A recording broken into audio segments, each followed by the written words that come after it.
actually a lineup of questions for Dr. Garrity in the Q&A box, but I think I'm going to entertain first from Agusan del Sur, Salome Acopiado. Good morning. Thank you very much, Mr. Moderator. I don't have, thank you, Dr. Garrity for inspiring message. Yes. One question is, it's just like nowadays that we are experiencing in Agusan del Sur irregular weather pattern. There is no dry and wet season. So how can we reach? I am interested in the program or the processes he introduced. How can we reach Dr. Garrett in order for us to give more insights, to get more insights and views from him? Okay. Well, shall I answer the question before we go on? Go ahead, sir. You may now. Thank you. I would just mention that I'll put my email address into the chat box. Oh, that's great, sir. So that if anybody would like to get in touch, I would be very, very happy to communicate with you about getting involved in the Evergreening the Earth campaign. Thank you very much. Yeah. Okay. I think someone else raised his or her hand. So keep putting up your virtual hands, okay? So I can remember. But first, let's go to the Q&A box. You can keep raising your hands. More people are thanking Dr. Garrity. Thank you very much, Dr. Garrity from Rojo Padilla of the UP Resilience Institute Education Division. Dr. Bart Johnson, fabulous talk in its scope and breadth, incisive, tough, and full of possibilities. It's like a blurb for a book, right, Dr. Garrity? That's a fantastic comment, Dr. Johnson. Okay, let me read some of the questions in the Q&A box. Well, Mary Jean said it was presented, Mary Jean Salvana wrote that it was presented that regeneration process is much cheaper than replanting. In what way can we achieve or help regeneration efficiently? Although she said afterwards that the last slide answered her question. But would you like to somehow reiterate, sir, your point on this concern of Miss Mary Jean's about regeneration? Yes, yes. Well, you know, most foresters are taught to maximize productivity of a silvicultural system, and therefore they focus very heavily on the plantation forestry model. And that is a very important part of forestry and restoration as well. But we can all be, we can all agree that the amount of land that you can plant to plantations is limited by the sheer cost of the restoration process per hectare. And so we have several million hectares of forest plantations in the world, but we're talking about restoring billions of hectares. And there is no way that we can spend $1,000, $2,000 a hectare to restore land in that model. And so that many of us are really focusing a lot more attention on how do we restore through natural regeneration or assisted natural regeneration or farmer managed natural regeneration, the costs of which are a small fraction of the costs of planting trees in a plantation mode. And so I would urge all of us in the forestry, agroforestry restoration domain to give more attention to the appropriate places where restoration can be done cost effectively and scalably to large areas through the natural regeneration processes. All right, thank you for that, sir. We have a question from an anonymous attendee. After the COP26, the Philippines' commitment was 75% emission reduction for 2030 as posted by the Department of Finance. Do you think this commitment is enough?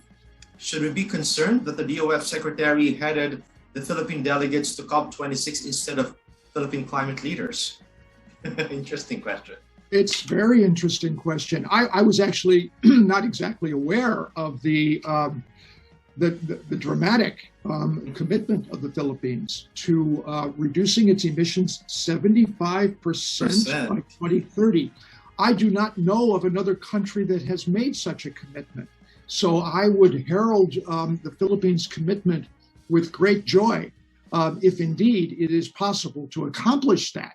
But of course, the reality is that in order to decrease its emissions by 75%, I think everyone in the Philippines will be driving, if they're driving a car, it will be an electric car by 2030. And if they're buying electricity for their home and their car, their electric car, they must be using renewable energy, solar, wind, or whatever. I mean, you cannot possibly reduce your emissions by 75% without a massive renewable energy conversion. And as you know, Linus, most of Philippine power is coal power generated. So those coal power plants would have to be replaced by renewable energy. Anyway, I salute the Philippines for committing to that. Let's hold the government responsible to meet that commitment by massively increasing its investments in renewable energy. That would be great.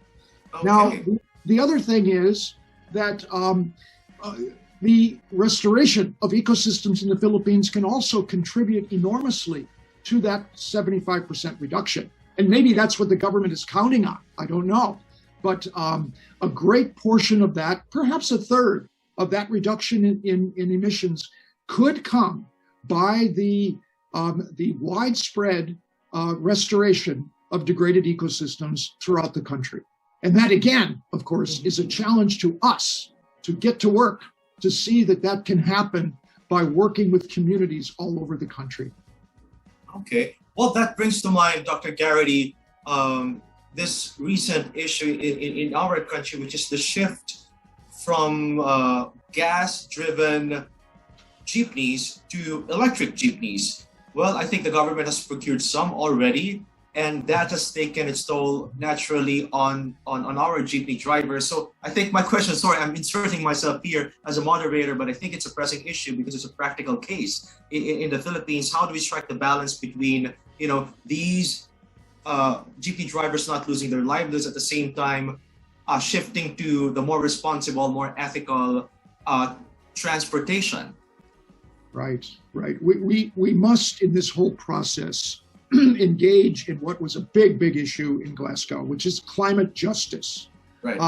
The people who are least responsible for the problem are inevitably the people that we see most affected by and vulnerable to the problem, whether it's their livelihoods, like jeepney drivers or whatever.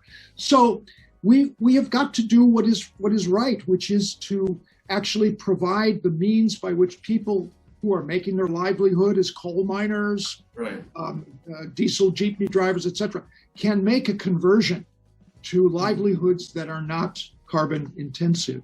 It can be done, but it requires social safety nets that are the responsibility of governments and of the countries that are most responsible for the problem. Okay. And these are the kind of investments that the Adaptation Fund, which was created at the COP, or replenished at the COP, is going to focus on. The adaptation challenges of people being affected by climate. That's equally important. Otherwise, it is totally unjust to solve this problem on the backs of people who are vulnerable. Absolutely. And poor. Yeah. Absolutely. Thank you, sir. From another anonymous attendee, thank you for sharing an interesting presentation. In a developing country like the Philippines, how do small farmers benefit more or profit more from integrating such restoration in their farms? Thank you again. A very interesting question, Linus. I think there's two aspects. One is that we must talk about restoration in farmlands, forest lands, and rangelands that are actually going to benefit the livelihoods of people. And the Philippines is a leader in agroforestry. There's a lot of agroforestry in this country, and we see many watersheds now where farmers are stepping up and doing more and more agroforestry with fruit trees, commodity crops. complex systems of multi-layered, multi-strata agroforestry, all of these to increase their livelihoods, their resilience, and store more carbon. Now, the issue is getting paid for that, getting credit for that. And this is what these restoration carbon projects that are really coming up now are able to do. And we've had a series of conversations with the Department of Environment and Natural Resources recently, because what we want to do is get the policy guidance to encourage massive investment in carbon credits programs that are implemented by communities and can enable them to earn more income in the process with appropriate social safeguards so that there is no land grabbing, there is no taking away benefits from the communities, but working with them for mutual benefit. That's a fine line. We've got a lot of work to do to make sure that that can happen so that upland farmers, indigenous peoples will surely benefit from these investments without losing land tenure, other rights in the process of working with corporate interests. Right. I think my takeaway here so far is that the fight for a better climate touches on different levels of society. I mean, you have the law, you have culture, you have sociology. So and you cut across different levels from the geopolitical to the grassroots community level. So this is an all-encompassing issue indeed. Thank you, Dr. Garrity, for making me realize that more. Okay, well, yes, sir. That's why we call this a war. It's World War Zero. And, I think that's a very appropriate way of describing it, because when we look at countries being able to mobilize to accomplish a goal, there's nothing like a war that brings people together. Right. And enables them to sacrifice on behalf of the country, on behalf of humanity. Right. And so it's a very, very appropriate metaphor, I believe, for exactly what we're dealing with. But few people are taking it seriously currently. They're thinking, well, things are going to get bad. They're going to get worse, progressively. There's going to be more typhoons, more severe typhoons, etc. But they're not thinking of the drastic consequences to their grandchildren if we miss these tipping points. The tipping points, which we don't know where the tipping points actually are going to be irreversible, but we do know that they could be irreversible within the next few decades.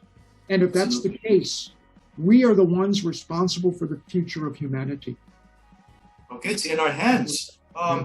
Sir, we have another question. This is quite comprehensive from Denise Lagrosa regarding the race to zero emissions. It was mentioned that national governments and corporations have formal commitments and have purchasing power for carbon credits. What can be the role of the social enterprises in a country such as the Philippines in the race to zero?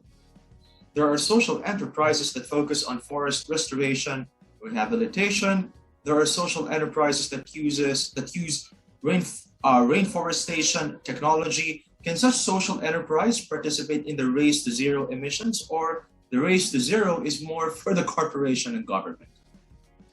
Absolutely, Linus. The social enterprises that she mentioned in her question are key. They're fundamental to actually making the bridge between the billions of dollars of corporate investment that are now on the table and growing with the communities that can benefit from them.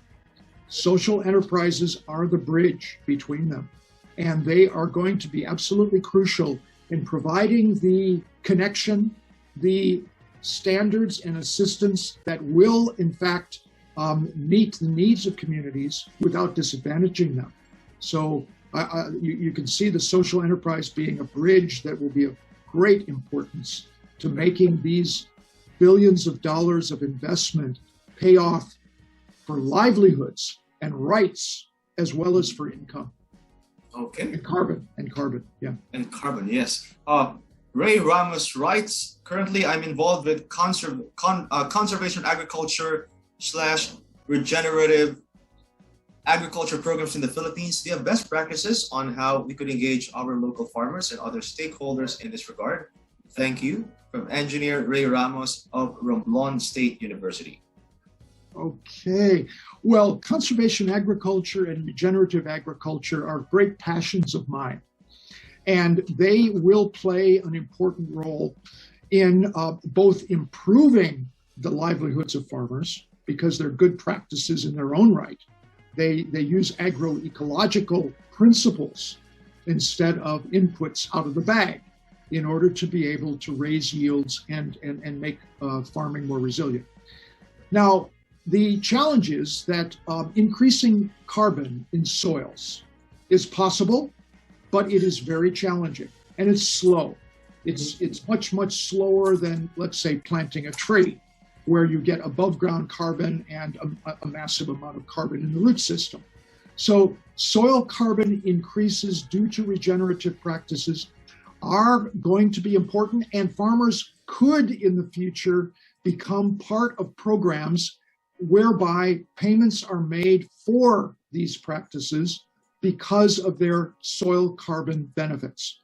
But my warning is that on a per hectare basis, soil carbon in open agricultural fields accumulates very slowly. And that's why I've been emphasizing agroforestry, because by getting trees into farming systems to produce income for farmers, like fruit and commodities, it stores multiple amounts of carbon than can be stored through your normal farming practices. So we need to combine them, of course, but it's going to be challenging to get these programs going. In the United States, there are effective programs now paying farmers for changing their practices towards conservation farming, towards cover cropping, towards regenerative agriculture. But it's only getting started, and it only tends to be a small amount per hectare. So the individual farmer is not benefiting a great deal. All right, sir. Thank you. From Brian Bonita, good day, Dr. Dennis. What do you think are the small things we can do as individuals in fighting the vicious cycle of industrial agriculture, which relies on additives, pesticides, and government subsidies, and depletes the land at unsustainable levels? Well, I think that the best way that we can counter those problems and those very forceful industrial corporations is to adopt the principles of agroecology in farming systems. You see, we live in a market economy, and so companies have solutions to all your problems that you can buy out of the bag. You can buy pesticides to control pests. You can buy fertilizers and many other products. But if you can deploy the ecological principles that could control pests in an integrated manner, that can stimulate the soil biology in a more holistic way, that can use management practices that do not require the industrial inputs, then you can make more money because your costs are lower. Okay. And this is the whole theory and practice behind agroecology that the Food and Agriculture Organization, FAO, has gotten solidly behind in the past few years and is now promoting globally for people to look at agroecology as a way of actually transforming our farming systems. All right. Actually, sir, I was instructed that that the next one would be the last question I would pose to you. And Dr. Garrity said that unless he already has, is going to share his email address. So for the rest of you whose questions I won't be able to read this afternoon, in the interest of time, then you can direct your questions to Dr. Garrity. You can also direct them to the organizer so they can pass them on to our very inspiring and very informative keynote speaker. And the last question for this open forum, I love it because this is about education, Sir Dennis. The question from an anonymous attendee is, how crucial is teaching these concepts to college students, especially we are like in a rush to meet the targets. And can we have a copy of your slides, sir? There's this request for a copy of your slides also. So about education, very interesting to end this open forum on. Yes, yes, indeed. Let me just make a note that I put my email address into the chat, but I misspelled it because I was in such a rush. So I've just put the correct address in the bottom, the latest chat that's come up on your screen. That is the correct email address for those that would like to communicate. Now, going back to the issue of education, I think that education related to all aspects of restoration, which is, of course, the bread and butter of the INREM program and INREM process, is going to be huge in the future. I foresee that the younger generation that is getting into college, getting into postgraduate work, are going to have a really vast shift towards the restoration sciences, because as one of the earlier questions was, what can we do?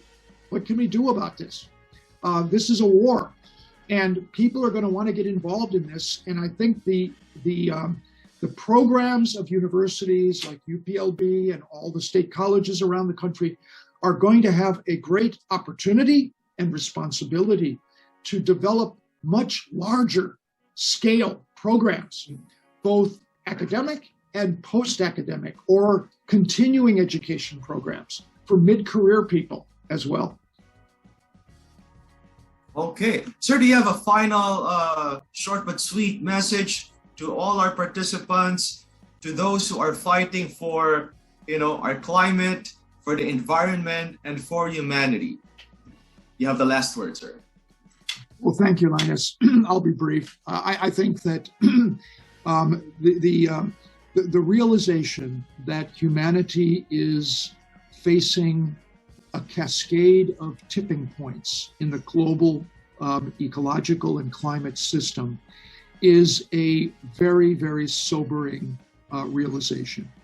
And science does not know when these tipping points will become irreversible. But the one thing that we do when we have a risk like this is we must do everything we can to address it, because we know that there is a point in which we will go over the waterfall. That is clear science. The fact that these tipping points can and will cascade if the temperature of the Earth reaches a certain limit. And I happen to accept the view of many global change scientists that 2 degrees C may be the point at which the cascade begins to become irreversible. Now, when that sinks in, you realize that what we do in the next couple of decades is going to be absolutely fundamental to the future of humanity, because by definition, an irreversible tipping point cannot be changed. Nothing that humanity can do can actually reverse it. So these are the years when we must step up, and we must each of us put our efforts into what we can do to wage war on climate change, because it is our last best hope to be able to avoid tipping points that could be disastrous for our children and grandchildren. And that, I think, is the bit of information, the bit of knowledge that I believe very few people have fully internalized. And certainly our governments have not internalized it. They blithely put together a blah, blah, blah global climate pact last Saturday, keeping the earnest ambition to a minimum, because it had to be compromised by everybody. Well, they're just not realizing what this means, and they and we will all be responsible for the kind of disaster that we could anticipate, because science is telling us that it's very soon going to be too late, and we must actually act now. So, Linus, let's get to work. let's get to work. And as you said earlier, step up, right? Step up, because these tipping points could be disastrous.